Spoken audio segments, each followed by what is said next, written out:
Maintenant, je passe la parole au président de transition de Burkina Faso, Ibrahim Traoré.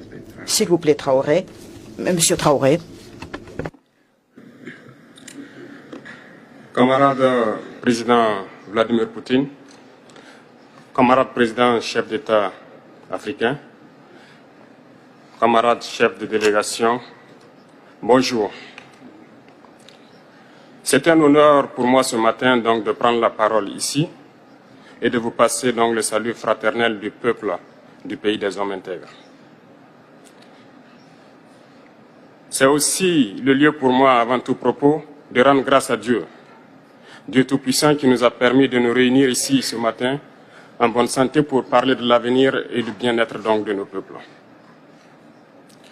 Je m'en vais m'excuser auprès des anciens que je pourrais vexer dans mes propos à venir. Africanité oblige, les droits d'aînesse, je me dois de m'excuser. Camarades, j'ai quelques questions donc de ma génération, mille et une questions qu'on se pose. Mais nous n'avons pas de réponse. Et il se trouve qu'ici, nous pouvons laver donc notre linge sale parce qu'on se sent en famille. On se sent en famille en ce sens que la Russie est une famille aussi pour l'Afrique.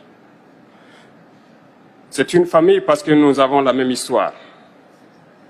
La Russie a consenti d'énormes sacrifices pour libérer le monde du nazisme pendant la Seconde Guerre mondiale. Les peuples africains, nos grands-pères, ont été déportés de force aussi pour aider l'Europe à se débarrasser du nazisme. Nous partageons la même histoire en ce sens que nous sommes les peuples oubliés du monde, qu'ils soient dans les livres d'histoire, dans les documentaires ou films, on tend donc à balayer le rôle prépondérant qu'a joué la Russie et de l'Afrique dans cette lutte contre le nazisme. Nous sommes ensemble parce que, actuellement, nous sommes là pour parler de l'avenir de nos peuples, de ce qui va advenir demain, de ce monde libre auquel nous aspirons, de ce monde sans ingérence dans nos affaires internes.